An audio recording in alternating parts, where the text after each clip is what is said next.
Oh my gosh, shit really hit the fan in this episode. I was expecting action in this episode, but I wasn't quite expecting political action, which can be just as good. And also, it's a huge relief for me personally to finally see some good science fiction anime after seeing some really disappointing starts to other sci-fi anime series for winter 2016. I mean, I'm still wondering whether or not to do a review of Phantasy Star Online 2 the animation, because it was so boring, guys, and I ended up skipping through it. But then again, I did that with the first episode of Classroom Crisis, and that anime turned out to be quite good, but we'll have to see about all that. I might do a video in the future actually, which talks about what kinds of first episodes work best for me. As for Blooded Orphans, I will continue to review it. It is a very well executed mecha anime, and I'm really impressed with how it's managed to stay so fresh and entertaining at 14 episodes in. So in episode 14 of Blooded Orphans, Tegadan finally reached the Earth sphere, which apparently has law and order unlike the other parts of space, and I said this before and I'll say it again, the Earth part of space is so much more prettier than the Mars part of space, like really nice looking, and there was me thinking that Earth people are rich and happy because of the way the Earth looks,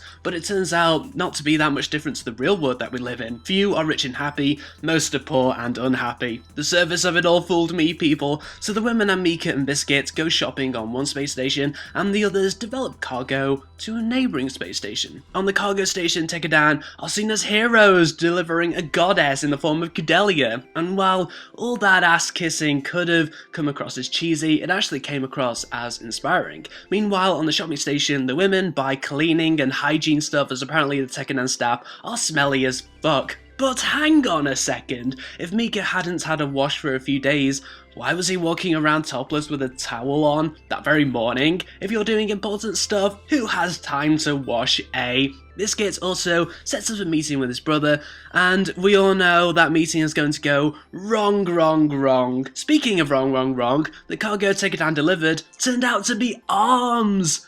Arms! Oh my goodness, it was shocking because the situation just shouted accidental terrorism fueling, and inevitably the rebellion between the citizens and the government begins with a huge gunfight, forcing the Tegadan ship to flee. Wow, the fun never stops for Tegadan, even though they were so close to reaching Earth. And finally, Fumatan gets development as the maid who isn't quite what she seems. I mean, we all knew that she was getting some kind of communication from an external party, but who knew that the communicators would be trying to kill Kudelia? Why didn't Fumatan just ignore that communication? Will Fumatan make up for being a traitor? Will she end up sacrificing herself? So yeah, this was a very fresh and engaging episode, which was thankfully subtle in the way it moved the overall story along. It wasn't like they just threw loads of things at your face. Nope, they used the golden rule of storytelling and they didn't give us everything at once. Wow, I wish some of the other anime of this season followed that rule.